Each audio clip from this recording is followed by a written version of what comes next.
Well, this is the old farm truck. We got a brand new battery in it. Put a brand new battery. It's a 10-cylinder F-250 Ford pickup.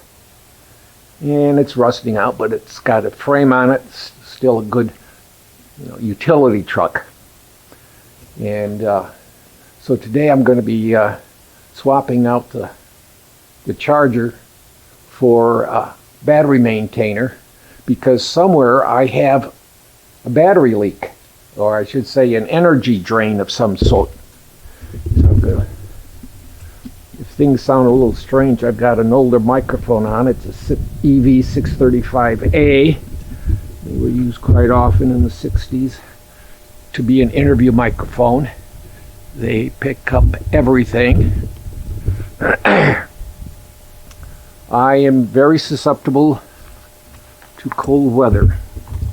Even as a kid, I've been very susceptible to cold weather.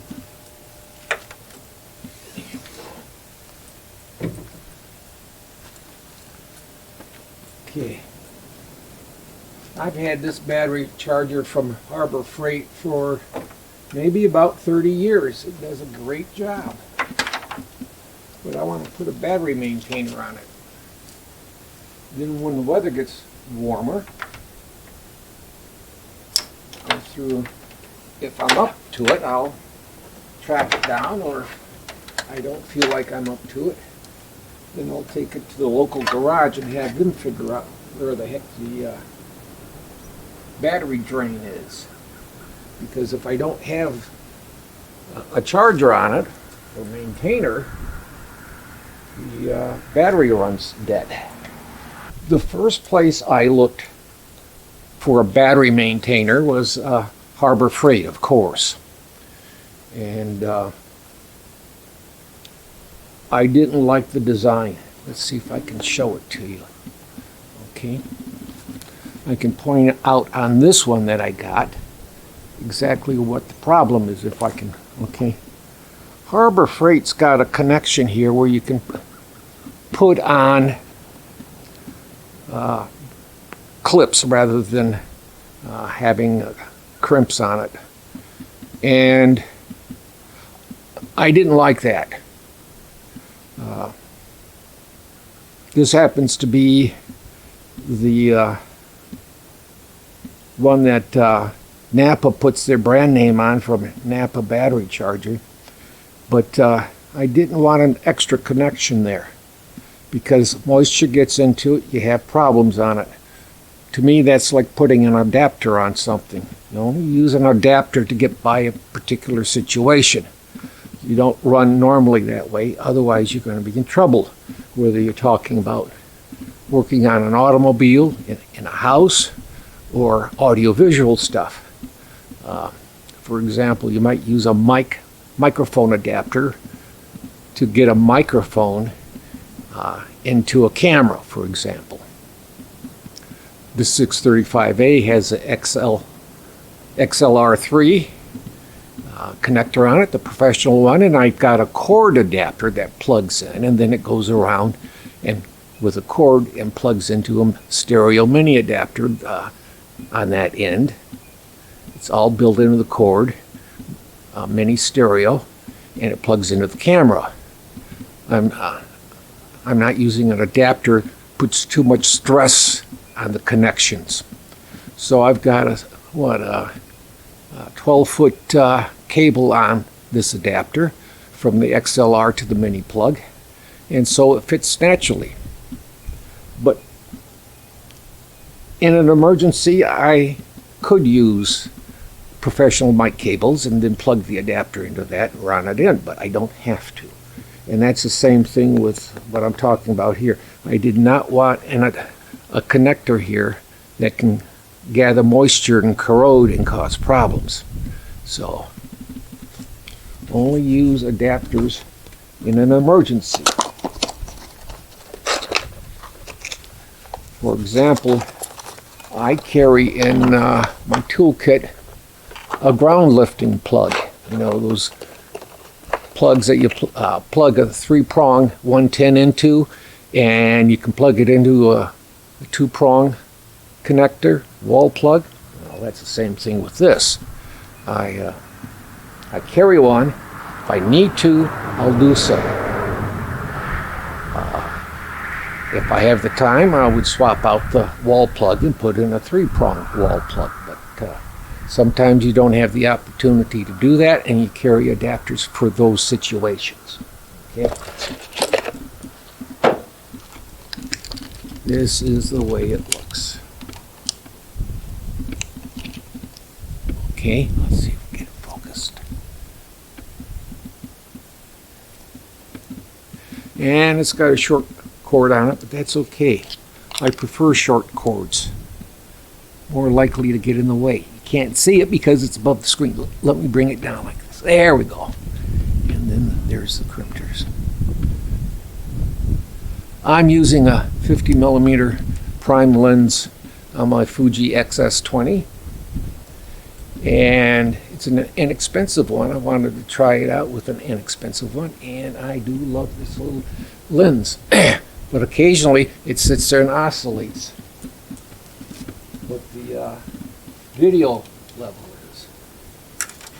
Okay.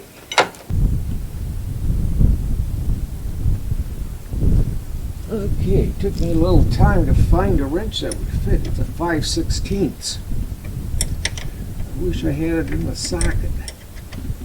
Luckily I had it in a end wrench combo.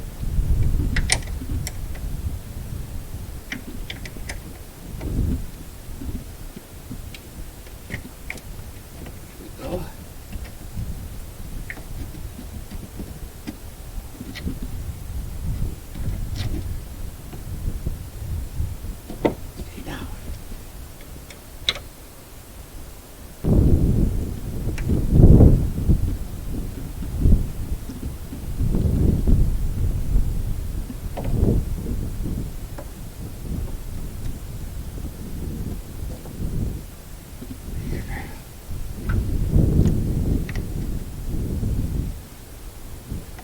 Where's the best place to put that on?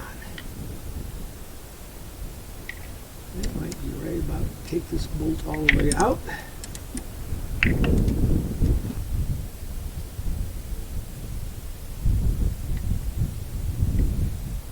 Okay.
Okay, I may not be the fastest one for doing a job like this, but I do get the job done.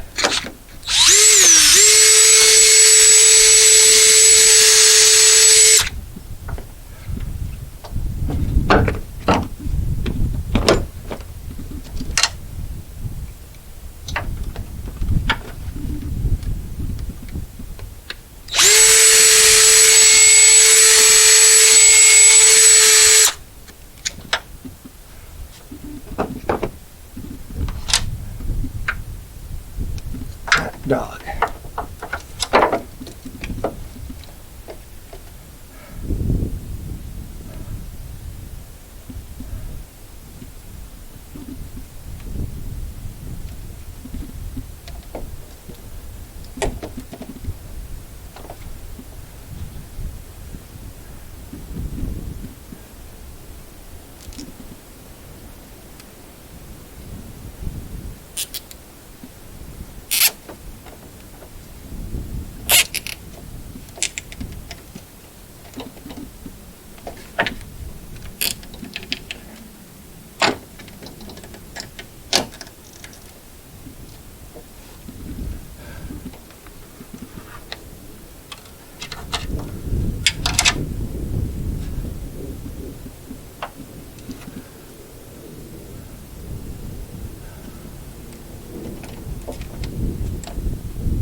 Flippity-doo-dah. Flippity-yay. One.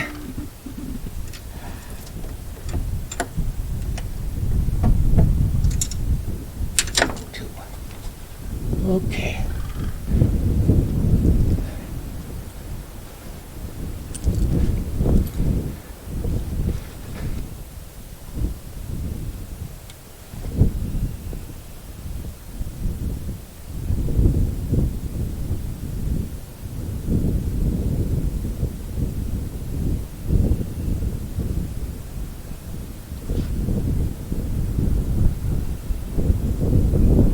Okay, I think it's charging. Okay.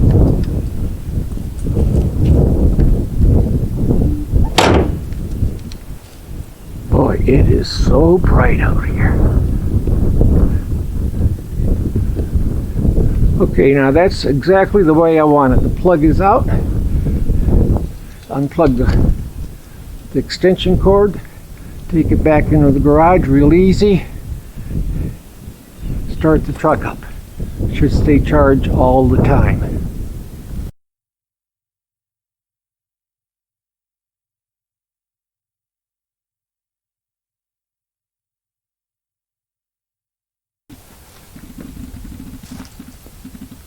Okay, it's been about 4 days with just the maintainer on it.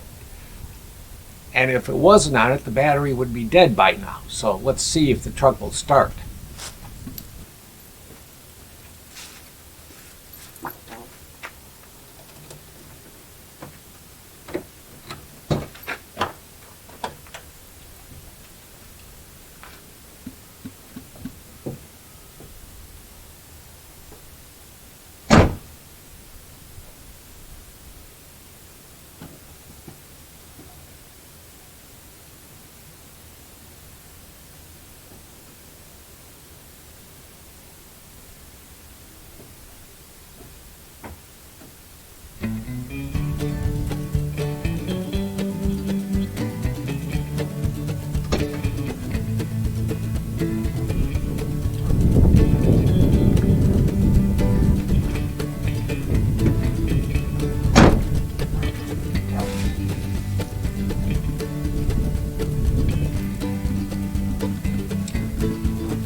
It appears that his maintainer isn't keeping the battery charged, so I'll put the regular battery charger back on it again.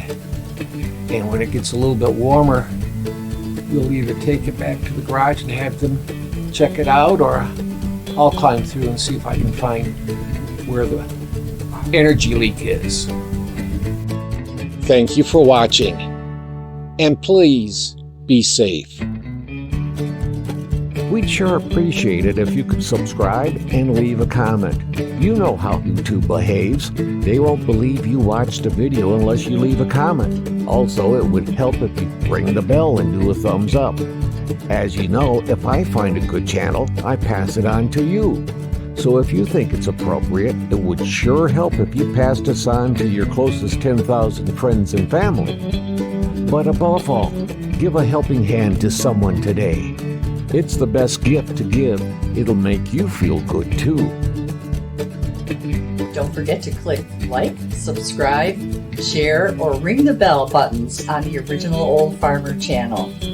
We enjoy reading the comments that you leave, and they do help the channel, so keep them coming. And once again, thank you for watching The Original Old Farmer.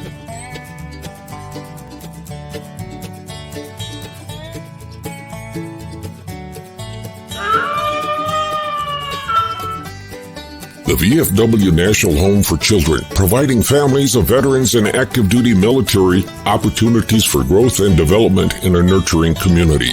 Please consider a donation to help their children and families. I.C. Rhodes speaking.